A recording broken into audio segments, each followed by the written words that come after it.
Hello, and welcome to Sobercast, where we provide AA speaker meetings and workshops in podcast format. We're an ad-free podcast, and if you enjoy listening, please help us be self-supporting by visiting Sobercast.com, look for the donate link, and drop $1 or $2 into our virtual basket. We hope you enjoy the podcast. Have a great day.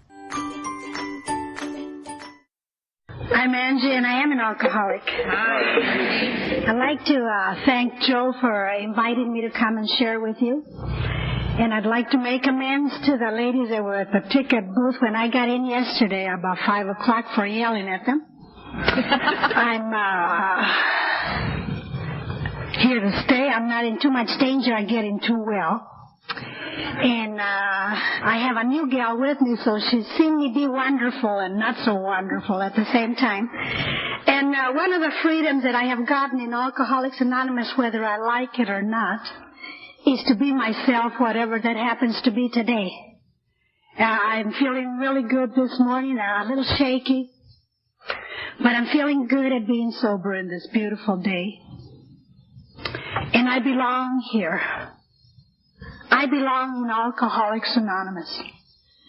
And I never belonged anyplace else before.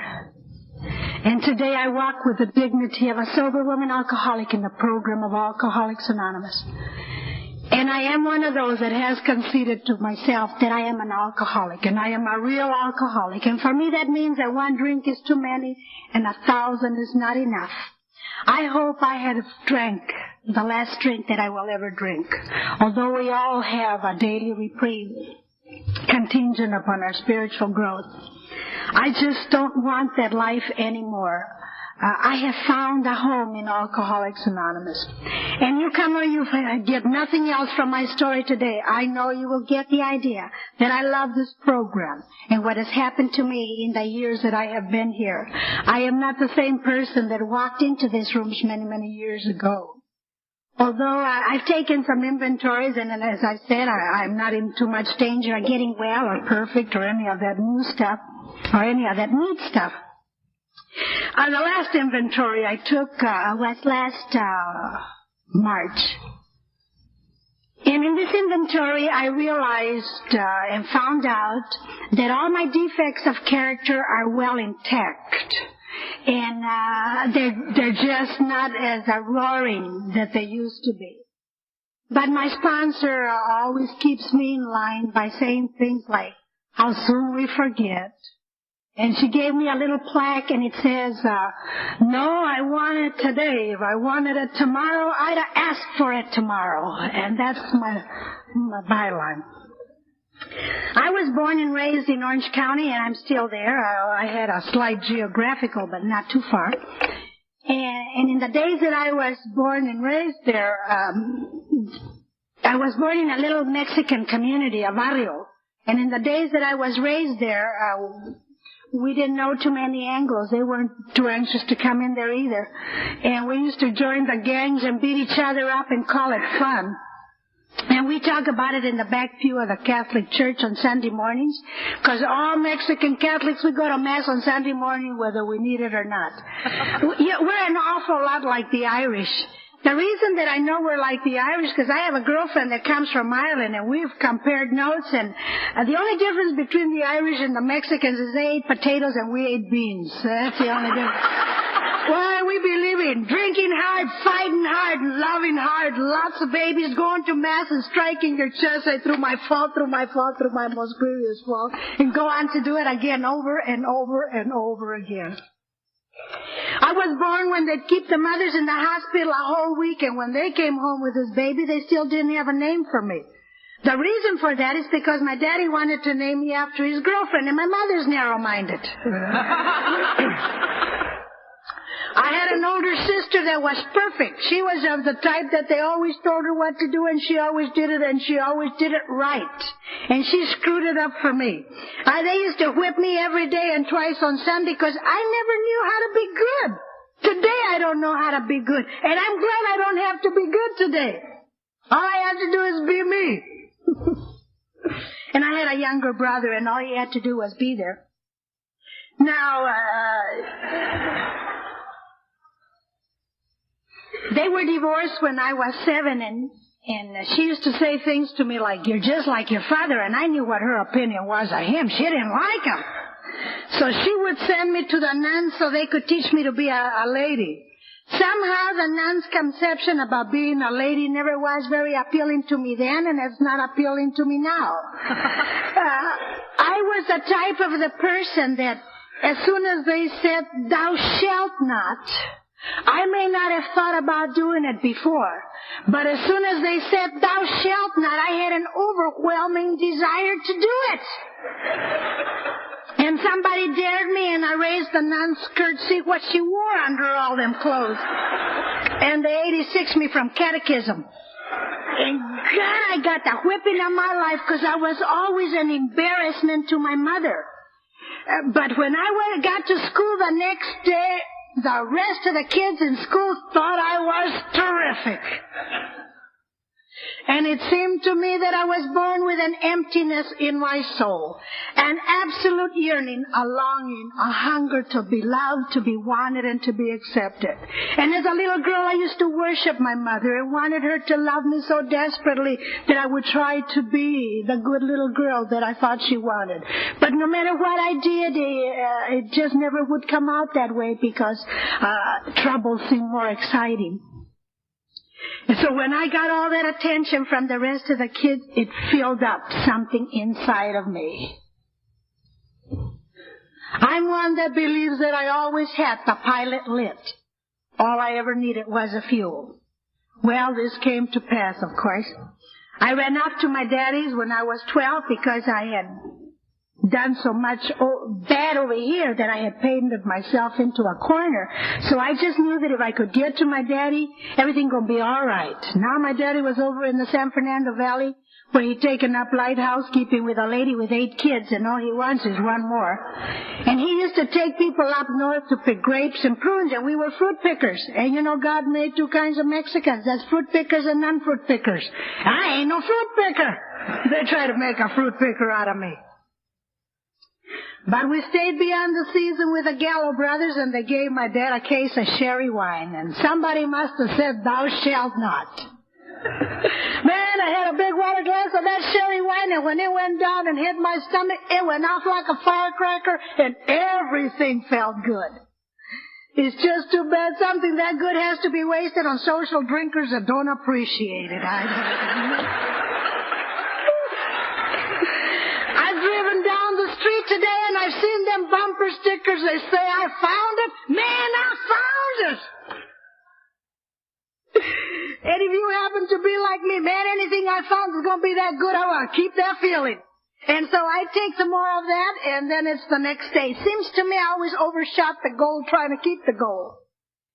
And I came to. My hair stuck to my face where I'd thrown up all over myself, and my clothes are torn where God knows what happened. And I had a sense of shame. I had a sense of being dirty that went all the way through me. And it seems that I started a lifetime of looking at people's eyes, terrified to find out what I had done the night before, and terrified not to know. And to have to be super good just to be even. That's the way it was with me. And I was a little girl, and I was already an alcoholic, and I didn't know that. I just knew, had always known, that I was not like them other people. Somehow people had some secret magic to living, to being able to fit in, that I lacked. And I knew that you could tell it in me, and that I couldn't see it within myself. So I always had to check you out to find out what you expected from me. I came to my mother shortly after, and she didn't want me home. She said I was incorrigible. Her and my stepfather had decided that I couldn't live at home. And I was a little girl, just not quite 14 at the time. And I looked at little girls 13 years old, and I was never that young. I was always old, and life was always over for me. And it was a terror. I had a knot the size of my fist where I wanted my mother to put her arms around me and tell me that she loved me. But I could not reach out for that which I needed so desperately. I put a wall around me, and I said, I don't care, I don't care, I don't give a damn.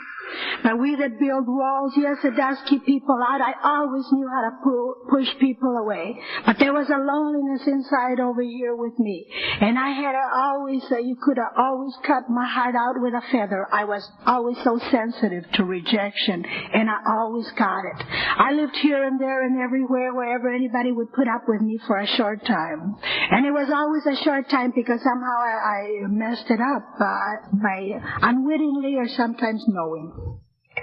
I became a party girl and palled around. This is the time when I palled around with the older crowds and with the gangs and stuff. And boy, we used to have parties every weekend.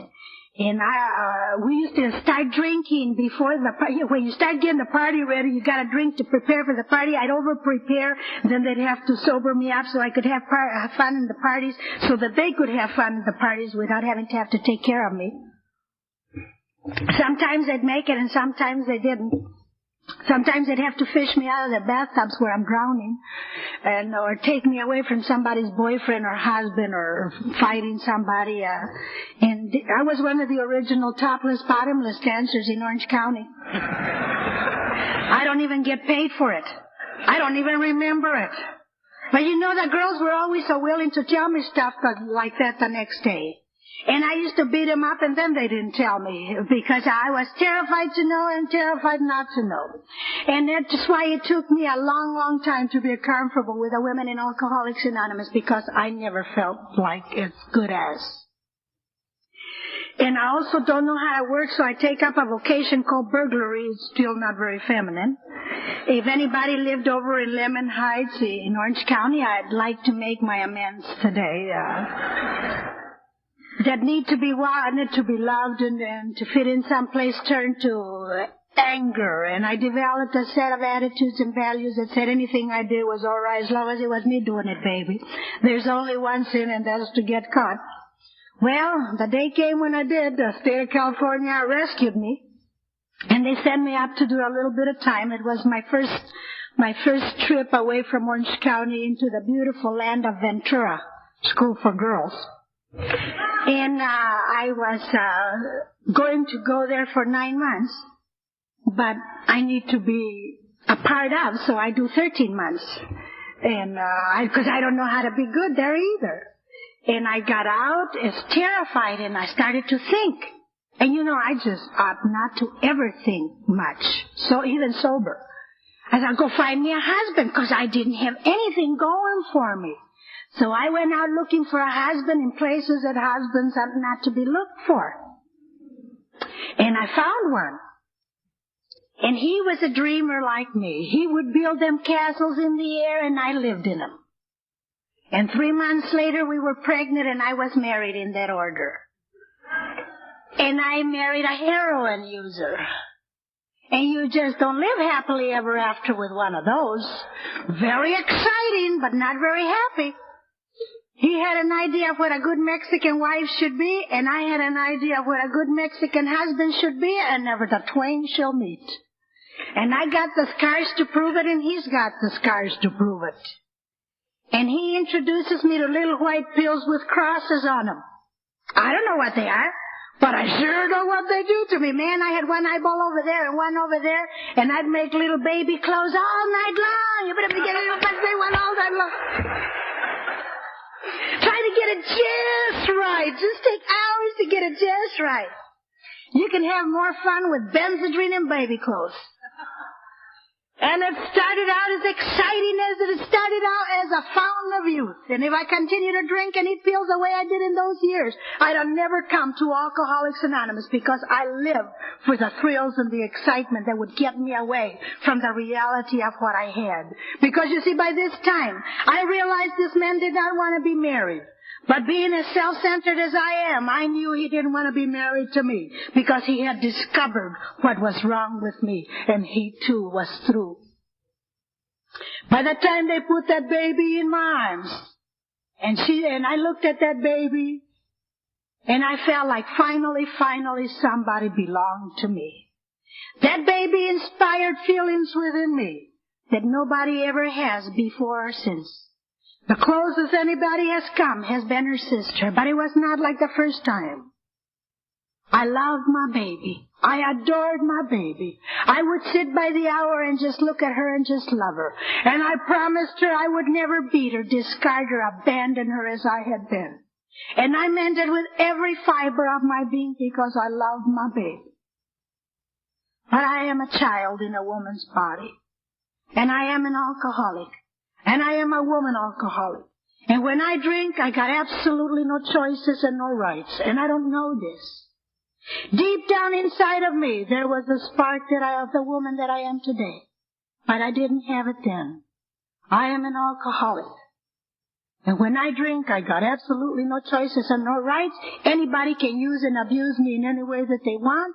And I don't know that I'm being abused. I just think there is something horribly wrong with me. There is a monster that lives within me.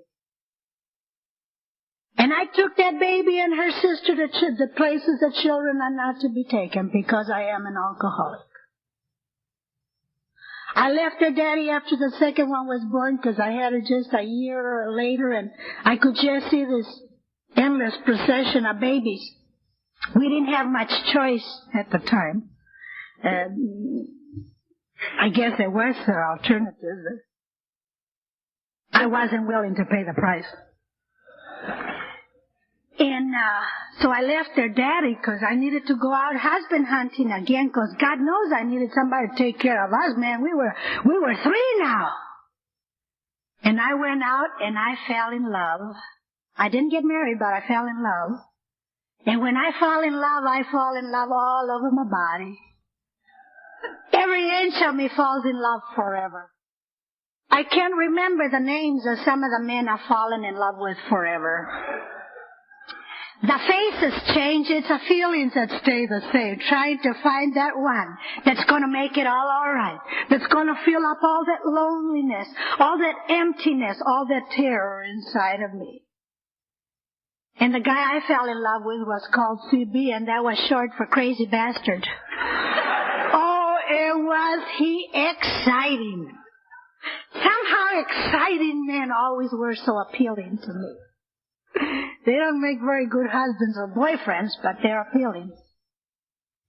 And if I'd have continued to drink that way, I'd have never come to Alcoholics Anonymous. But many a time I had to come home where there was not enough chemicals to kill what I had inside of me. When I would walk into that cold water shack, when I would turn on the light and the sink would be black with cockroaches, I mean thousands of them. And there would be mice on the filthy floor. And in that shack lived those 2 little girls that the romance of being a mother had long since died. And the responsibility for them weighed heavy upon me. And I resented the total responsibility for these little girls. Their father, of course, never came around and sent money or anything. And I lived in terror and anger. And I felt guilty and ashamed that I had those feelings. That I felt ashamed that I didn't have that warmth that I had had when I had held my daughter so a short time before. And they had the big eyes. They had the big eyes where they were terrified. They would look at me and didn't know whether to hide or to laugh or to hug. And I didn't know how I was going to be either. They used to sit in front of the television without any noise, just looking at the pictures of the cartoons. They were terrified of making any noise because if they made any noise, the monster would come too. And I would come too, and I would start screaming and yelling, and then I would start hitting him. And once I started hitting him, I couldn't stop, and I wouldn't stop, and I'd say to myself, for God's sake, stop, stop. It was like watching somebody else. And I wouldn't stop until there was blood gushing out of their mouths and their nose, and something inside of me would be satisfied.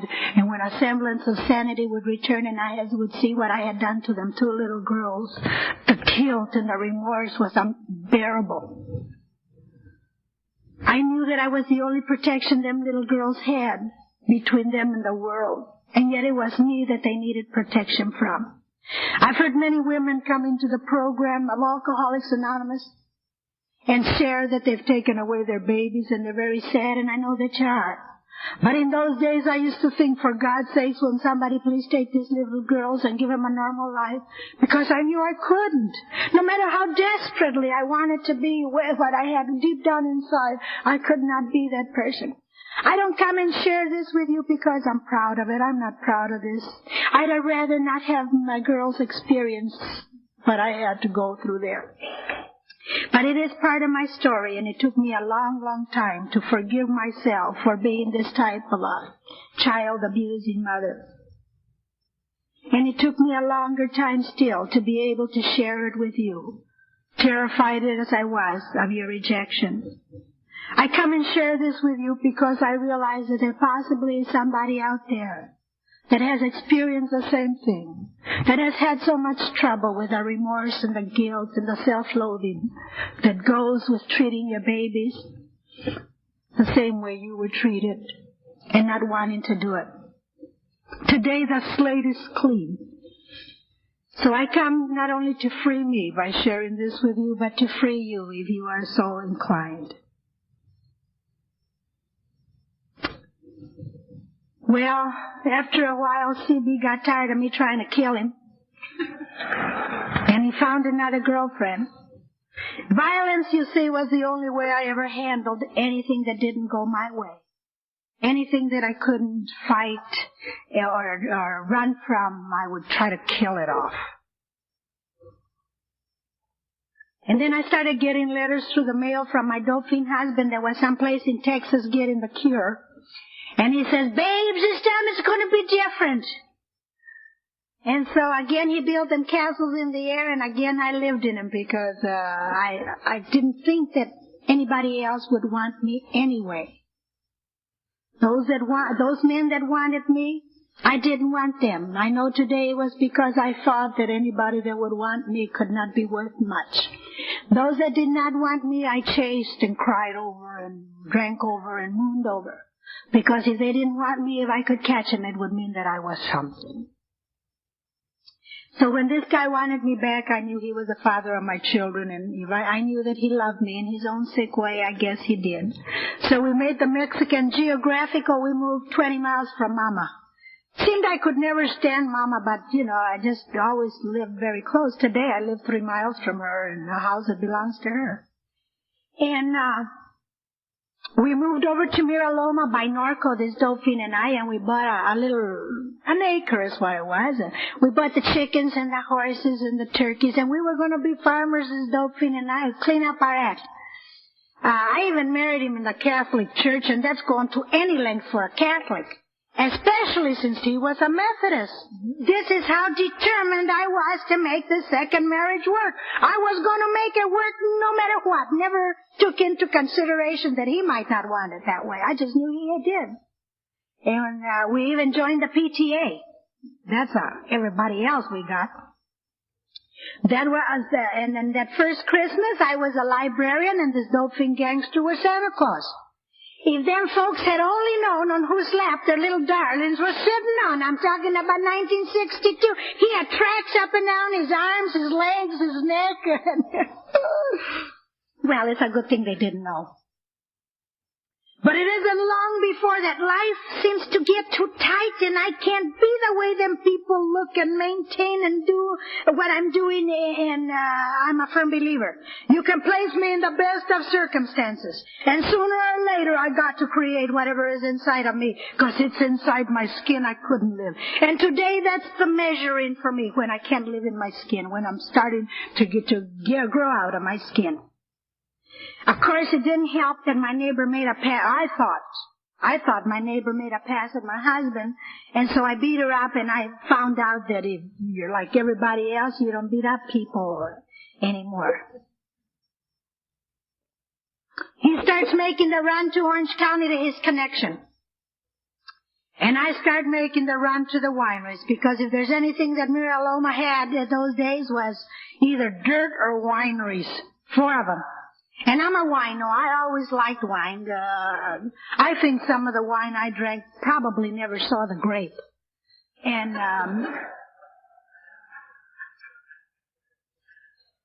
somehow my drinking changed. Where I used to be a party girl and love the booze and the boys and the cha-cha-cha, my drinking changed, and I no longer wanted to be around people when I drank. I started drinking in my bedroom. Now is that time when I know what the words agony, despair, and utter loneliness. I know those words. I learned them in Alcoholics Anonymous, where I've learned many words. But when I knew what they meant, I knew what that felt like. Because I used to lay in my bed in a fetal position and cry out in agony. I had come to the place in my drinking where I drank and I drank and I drank, and my body was drunk and my mind was in agony. That I would come to in my own filth and crawl around and try to get to the bathroom, and sometimes I'd make it and sometimes I wouldn't. I would cry out for somebody to please love me and please help me. But you know, them people called relatives had long since quit coming around. They were tired of the physical and mental abuse that I would give them, because, you see, they were always telling me how to be. I always knew how to be. There was never anything wrong with my principles and my values. I always had the upstanding values and principles. But it was my performance in comparison that was so poor, and the gap in between caused the agony. I could not be like them people. I couldn't be like what I wanted to be. And I just want to die. I just want to die because I know it's never, never, never going to be any better. I remember waking up on my 30th birthday and looking in the mirror and seeing an old hag. I remember looking at my neck to see if the flesh was hanging down. That's how old I felt. And I prepared to die in the only way that I know how to die. I saved my sleeping pills till I have enough.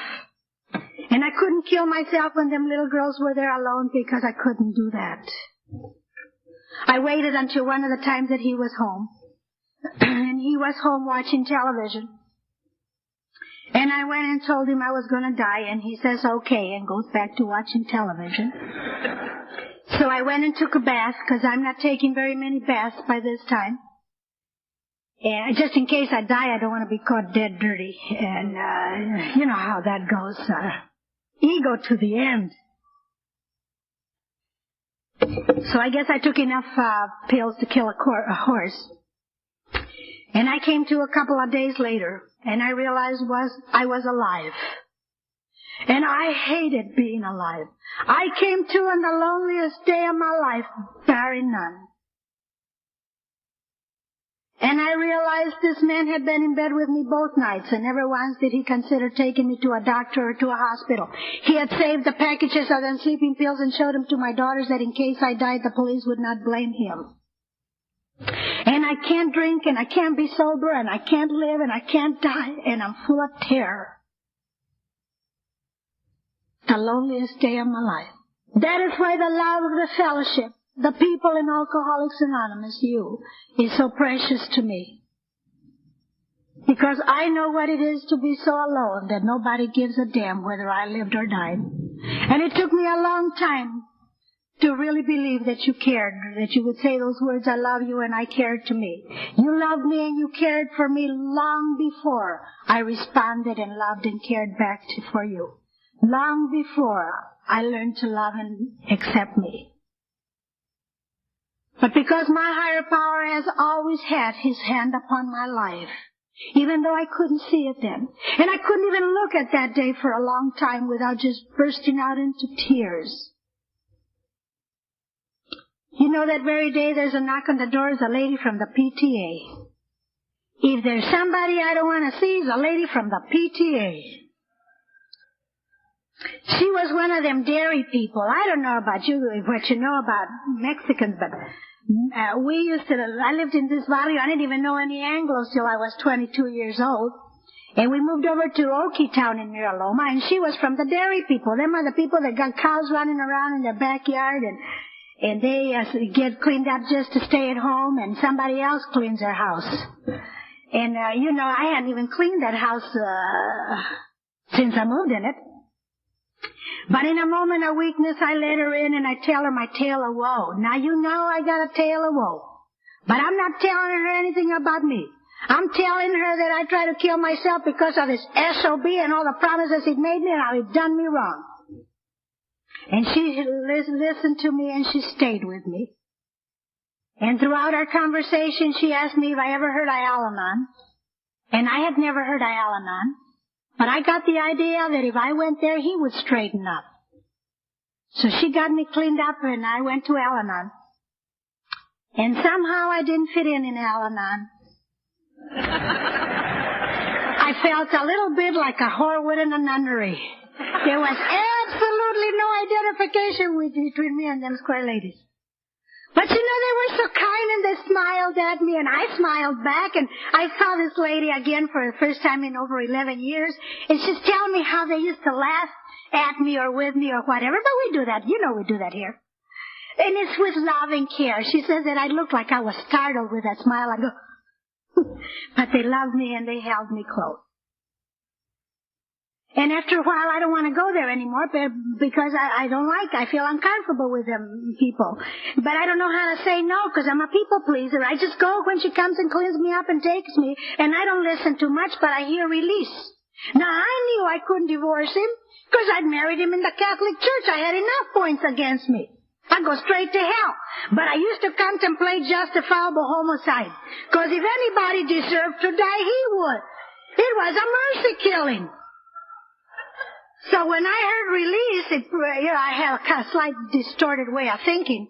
I went home and I said, I'm going to learn to release you, you SOB, and then I'm going to kick you out.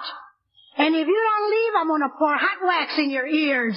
I had read that someplace and that sounded good. That sounded like something he deserved. So this guy used to sleep with his clothes on and a knife under the pillow in the front room in the rollaway bed. And I'd sit in a corner with a big black coat on and watch him. If he'd be a dozy enough, I'd go take a little peek, see how he's doing. He'd go, ah! God, that made me feel so good, because he always thought he was so bad. And he would say unkind things to me also. He'd say, baby, I may have a monkey on my back, but you got an orangutan. And one day I came home and he was gone. He even took the socks that had holes in them. He wasn't planning on coming back. And he was always going or coming. It was either honeymoon or battle between he and I. Very, very exciting. It's kind of like, well, I'm not going to say that joke. It's being taped. But anyway,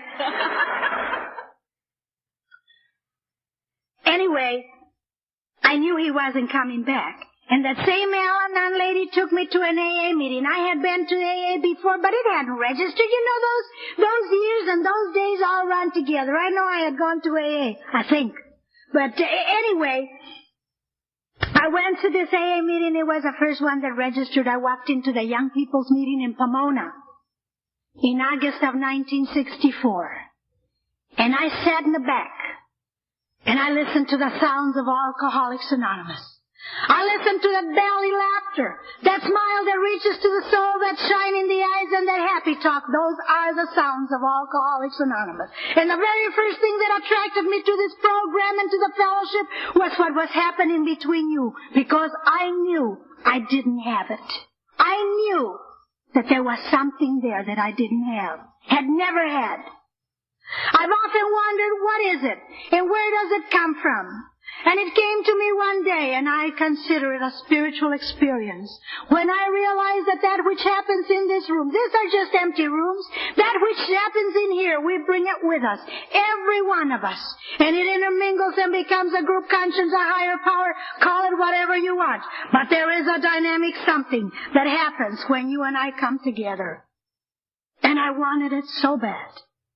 I hungered for it. And newcomer, if you be like me, you don't have it. There was that sparkly John inside of me that never died, but I knew I didn't have what them people had. And newcomer, if you be lucky like me, if you will be lucky like me, I just sat back there and I let it wash over my soul, and I hungered for it.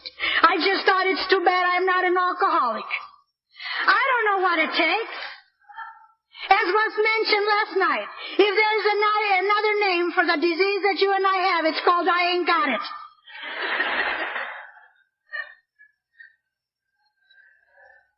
And it programmed out the only thing that I understood.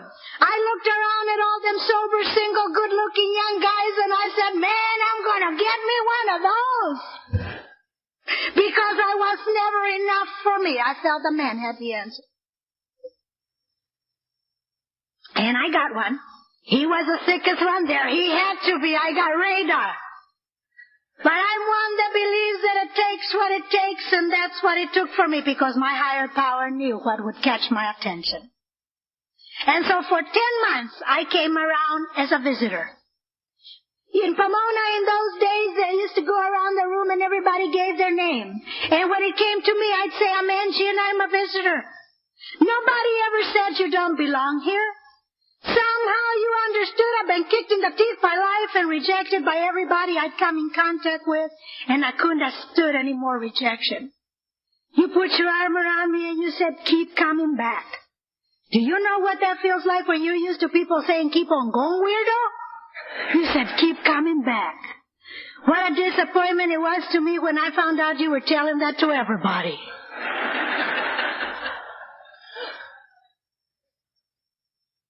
And I came around for all the wrong reasons.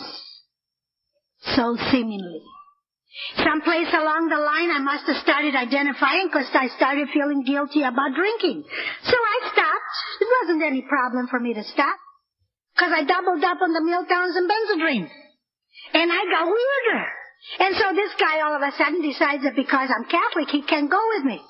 What he is wants to get rid of me, but he don't know how to do it. He tries gentleness. You just don't do subtle stuff like that with me, because I'm not easy to get rid of. I didn't have a backup. Everybody's got to have a backup in order to give up the one you got before. So I moved to Pomona to be closer to the action. And I walked into a room one day, and there was somebody talking. There was a cute little boy. He just got out of YTS. He had big blue eyes and blonde hair. And he's talking, and he's saying he don't have a girlfriend, he don't have a surfboard, and he don't have a car. And I look at this cute young thing, and I think to myself, come here, little boy, I'll take care of you. And I did. I taught him everything he knows, and today he's practicing it someplace else. And I taught him well because he's still married. God, and I educated that young man on sick broads. I hadn't had a sober day in 12 years.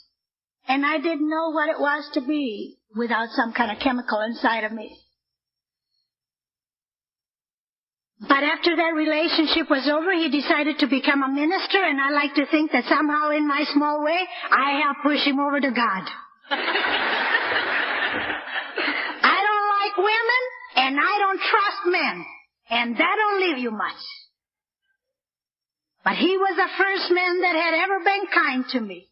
He was the first man that had ever been gentle with me. And everywhere that he went, he wanted to take me with him. And he was so proud to be seen with me. And I wanted it. I'd have stayed there forever if I could have. Bill Wilson said in his writings that the good is the enemy of the best. And I was always willing to settle for some corner of seemingly good. I was that terrified to. I would never wait around for anything better. I would clutch and grab at anything that seemingly was good for me.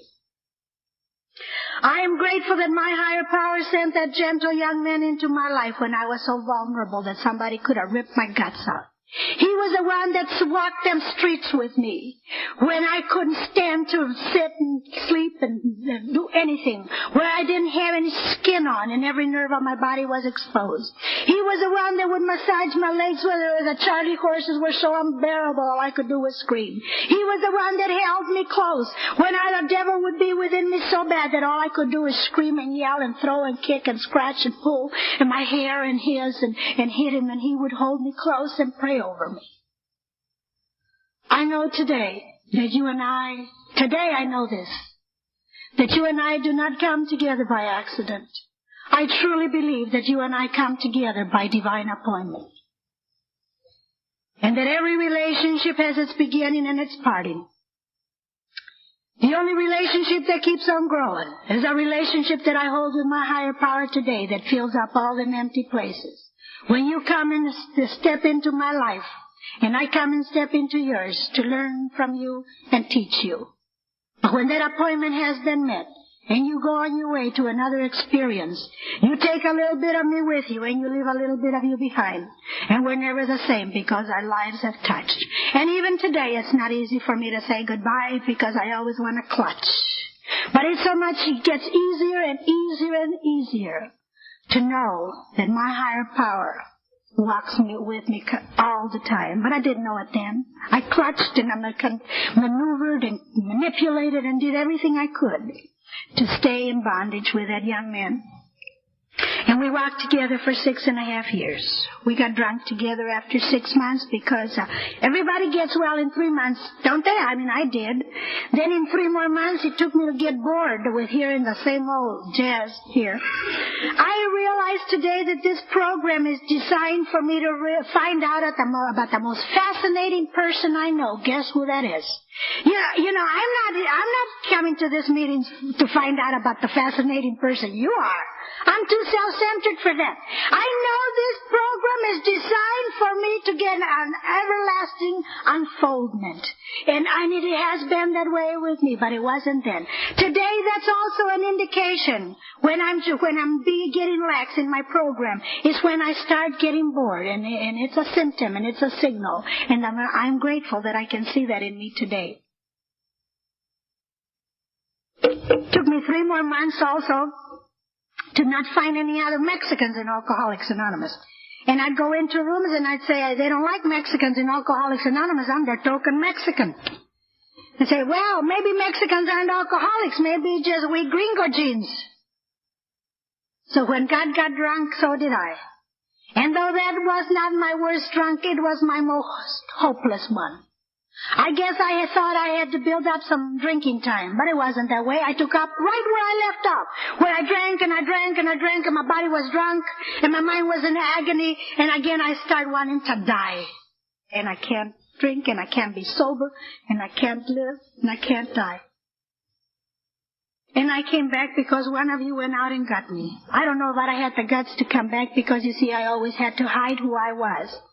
But you know, when we drink, it's one thing for me to know I'm a loser. It's another thing for you all to know, and I knew you knew. I came back because this man brought me back. And the miracle for me is not that I've come to Alcoholics Anonymous, because hundreds and hundreds and hundreds of people come and don't stay. The miracle for me is that last December the 22nd, I celebrated my 13th birthday. That is a miracle for me. I am a walking, talking miracle of this program. And my journey began.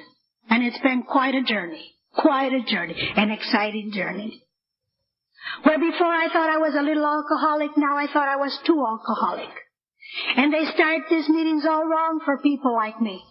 They start reading something that says, rarely have we seen a person fail. I don't know about the rest of you, but when they say rarely, I know somebody ain't going to make it. And then they say they are such unfortunates, they are not at fault, they seem to have been born that way. Man, I'm screwed, I was always that way. My mother will tell you I was that way when I was 2 years old. But a little further on down it says, and then there are those that have grave emotional and mental disorders. I am so grateful they have that in there because my sobriety sounds like some people's drunk-a-log, I kid you not. I just don't live in a cold, dark room without any structure, without any guidance, without anything and anybody to ever depend on, and all of a sudden come into this program and feel a part of. Wasn't that way with me. I lived in terror, and it took me a long time to get out of the terror stage into the frightened stage, into the believing stage, and then into the trusting stage. God knows I don't want to grow wings and fly away. But in the beginning, they know more than me. Everybody. And to me, it was a status symbol to be called an alcoholic. I had been called so many other choice words. And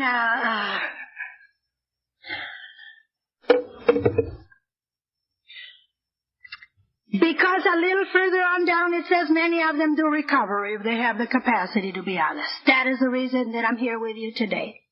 Now, I'm not presumptuous to stand up here and tell you I got the capacity to be honest, because I really don't know. I know that deep down inside of me, I want to be honest. The essence of my life today is my sobriety, and the yearning of my heart is to do whatever my higher power has spared me to do. Because I am one of those that believes that I have been spared. I know because I've had an opportunity to check people out. I know that the idea of surrender does not come to every alcoholic. Before I knew this, I used to say things like, they ain't hurt bad enough. They ain't honest. saying in essence, they are not doing it like me. But I've checked people out. When you and I die with a disease of alcoholism without ever knowing that we can have a daily reprieve. I've checked us out and we don't die easy. We die with a belly full of liver, yellow eyes, and we throw up our throats and our stomachs and we say, thanks a lot. I'm never going to do it again. And the next time we come back and it's too late.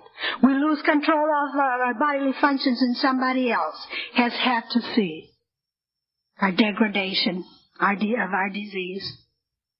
That's how we die. And I've checked them out. I wasn't more honest, more open-minded, more willing than they.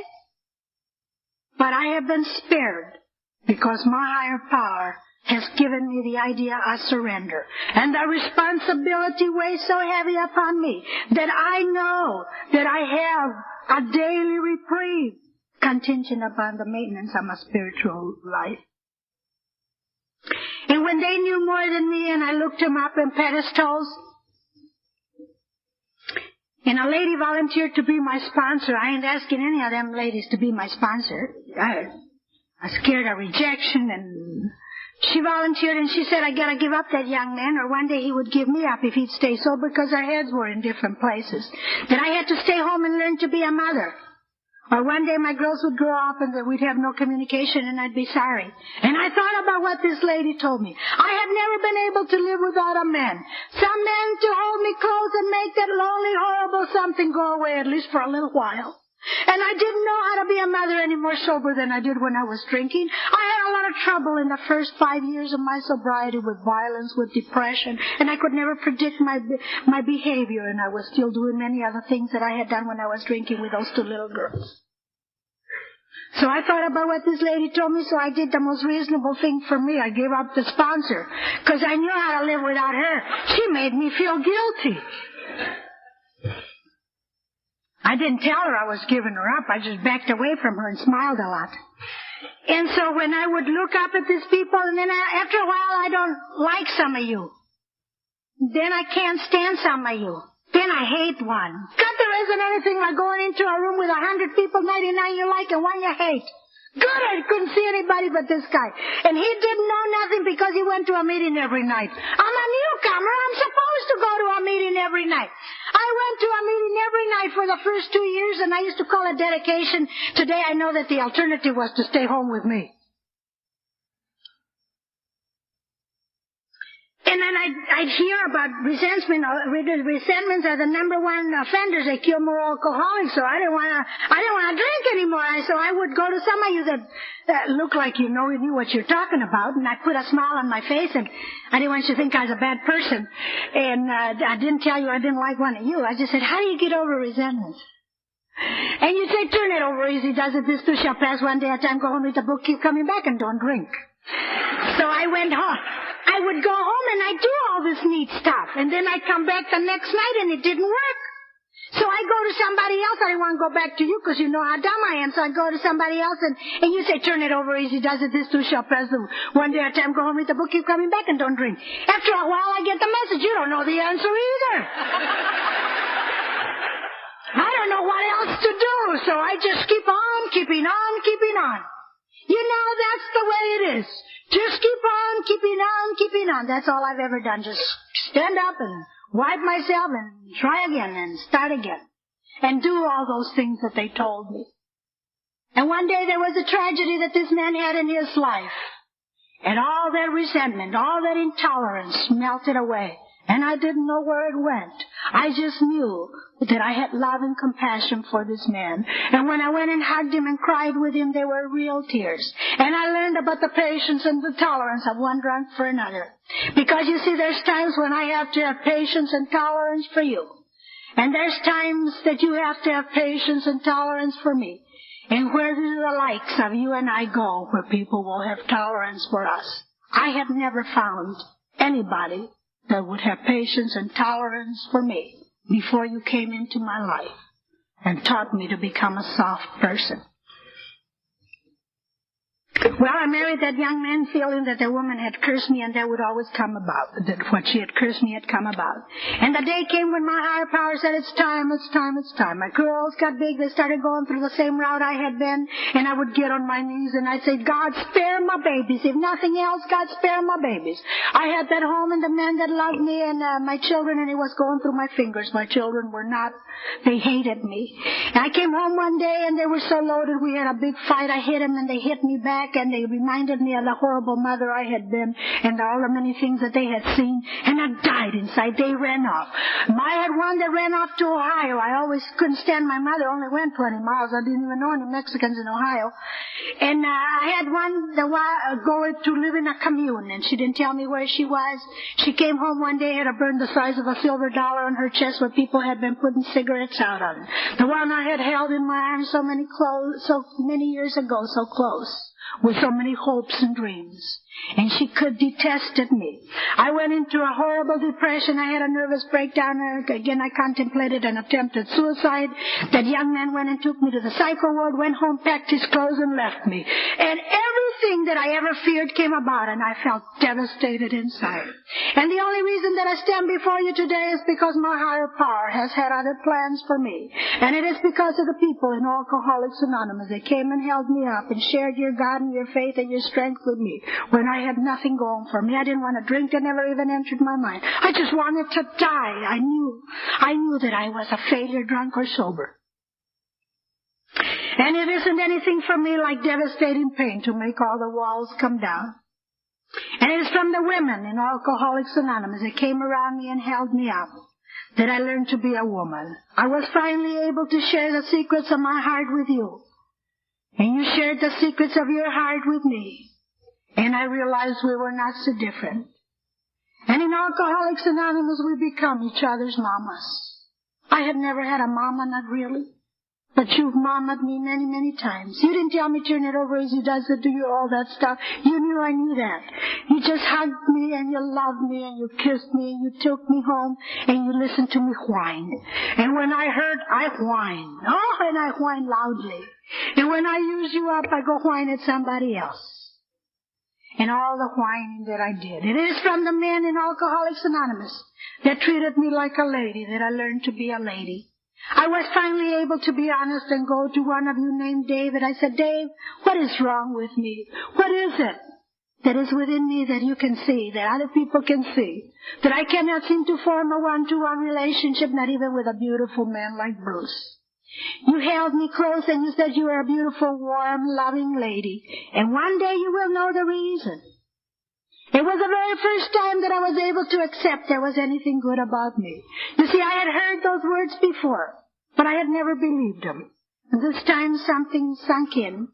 So I went home and got on my knees and I said, okay, God, I know the reason. Bring him back. And he didn't come back. So I thought about them people that I loved, and all I wanted to be was be good with them, and I couldn't be. I thought, screw them all, let them do what they damn please. I'm tired. I don't know about the rest of you, but for me that means surrender in the only language I understand. And in those days I went to a meeting in Brentwood, and there was a big sign on the wall that said, God helps those that don't try to take over his job.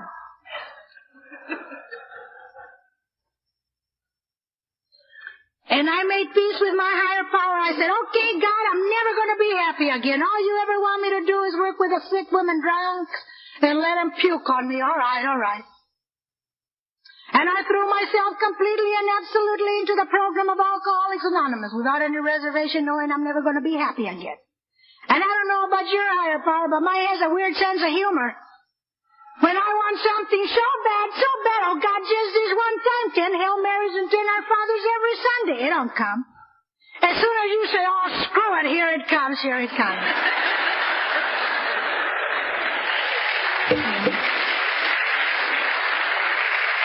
Sometimes I try to fool him and tell him it ain't all that important. Somehow he always knows. When I got to the other side, not before, when I got to the other side, I touched the power and I touched the strength within me that filled up all them empty places. And I realized that nothing and nobody could ever defeat me because I had touched the power that stayed within me and has sustained me. And it keeps on growing, and it keeps on getting better and better and better. Today I am totally dependent upon my higher power for my happiness. Even when I take a few detours, I come back. In my drinking days, I used to read the Bible a lot, looking for how to become a lamb instead of a goat. And I read something that says, all things work together for good for those that love God. And I have changed it a little, of course. I want to rewrite the Bible. I have put down all things work for good for all those that have taken the third step. And I have taken that third step. And I know that my higher power will see to it, somehow or another, that I don't stray too far, because He has spared me. And I know this. My kids came back one at a time. I don't even care if they come back anymore. And they stayed with me till they were 20 and 21 by choice. And they went to work and they put me through school, and today I'm self-supporting to my own contributions. And sometimes they're both there at the same time, and one sits on one side of me and the other side, one sits on the other side of me. And we cry and we love and we cry and we love, because we're criers and lovers. And I'm overpaid for anything that I thought I missed out on. Hello, Pancho. And I wish it could be like that all the time, but it's not. It's not. Just most of the time, which is enough. And remember that baby, the one I had held in my arms so many years ago with so many hopes and dreams? She turned out to be a 200-pound Mexican mama that married her a skinny little Okie. About 120 pounds, and they look like the odd couple. But this man treats my daughter the way I would want a man to treat my daughter. I often wondered what would happen the next time another crisis comes into my life, as comes to every person's life. The last time I had reached down and there was mush. I had that opportunity, and I consider it an opportunity because time softens all blows. You remember my sister, the perfect one, the one my mother had always held up, always, and said, "This is my daughter Alice. Get back there, Angie." She was hitting the bottle and the pills pretty heavy, and had acquired a boyfriend, even though neither one of them had decided for divorce. And I went to see her one day. She chose to put the car in the garage, and she chose to take her life. And it was my destiny to be the one to find her. And I could not believe what was before my eyes. I wanted to explode. But somehow in those days, I hit the bedrock of my sobriety. And underneath my grief was a solidness that said, God is the only giver and the only taker of life. She chose to go, and He let her go home. How many times did I want to die, and it seemed I could never die? And she just chose to go and went. Newcomer, I don't come to teach you. I don't come to share or to give you nothing or to save you. I come to share my life with you because I believe this is one of the reasons that I have been spared. Because I am God's melody of life, and He sings His song through me. He sings His song through me. Someplace, somewhere, somebody out there needs to hear the places I come from, the screw-ups I do sober, and that I'm still here with you sober. Now, because His hand is always light when it's heavy, 2 weeks after my sister killed herself, I became a grandma. God, and do I love being a grandma. I have been a failure as a mother. I never knew how to be a mother. But I'm good as a grandma. I mean, I can hold myself up to any grandma. After that baby was a year old, the daddy was sent to Alaska. He's in the service, and I don't even know any Mexicans in Alaska. Thank you, God. While over there, they had another one. And you remember Carter was doing diplomacy by shuttle or whatever he was. I've been doing grandmother by shuttle. I'm so broke. I'm so grateful for credit cards in one hand, but Jesus, am I broke trying to pay off them trips to Alaska. But there isn't any feeling like it for me to walk off of the airplane and a little voice yell out, "That's my grandma!" And I get over there and them little arms go around my neck and just clutch me and them wet kisses and somebody saying, this is my grandma. Hey, this is my grandma. I'm telling you I'm good. Sometimes the television comes on and the commercials are there and she grabs me and says, Grandma, buy me that. She thinks Grandma and Santa Claus are synonymous. I'm telling you I'm good. And because in my life it's either chicken or feathers, they were just here recently and they stayed with me 6 weeks. It got to the place that I didn't have any place to rest. I would go into the bathroom and lock the door to at least get away for a little while. And there's a little voice saying, what you doing in there, Grandma? I OD'd on grubby hands, sugar on the floor, and grubby little faces that give you wet kisses. And I said, oh my God, when they're leaving. And it's really a lot to be said with what you've done in my life to tell you that they stayed with me 6 weeks. And never once did I have an argument with any of them, even the tiny ones. And even my son-in-law, who I've tolerated. I have a program, and that's why I tolerated him. He doesn't have a program, and he just was naturally kind to me, even though I was tolerating him. He did all the work around the house, and I said, doesn't this guy know I don't like him? And if there's such a thing as buying my love, this guy did it. They had a big fight while they were there, and he was going to go, and I put my arms around him, and I said, Jim, let them go, you stay here. And that made him feel good, because he knew he'd arrived with me. And not that I'm so important to impress, but it can be a lot easier if I like you. The happiest things that have happened to me today is that some of you love me so much that you call me sponsor. They're always afraid I'll move away or something. That just feels so good to be wanted and needed and loved. To have people want me around. To have people ask me to come and share my life with you. I'm always amazed that you should want me. I know that my self-respect is the slowest thing that has come. My self-acceptance. My ego is so great, sometimes I want to throw me away, but you don't let me. In the big book in page 83, it promises me many, many things, and I got it on my wall. But the one that catches my eye, where it says, I will comprehend the word serenity and I will know peace. If you were a person like me that laid in a bed, reefing in a fetal position, and can't live and can't die, crying out in agony, and can't drink and can't be sober. For me to say that I have learned what it means to comprehend the word serenity and I will know peace. There is no road that leads from there to here, except my higher power unravel it without much help from me. I have been allowed to touch sobriety because he has touched me. Newcomer, may he do the same for you. Thank you for having me here today.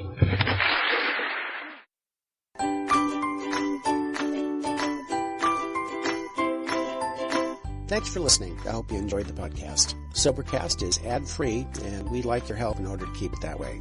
So if you'd like to help us be self-supporting by pledging $1 or $2 a month, visit Sobercast.com and look for the donate links. Thank you very much.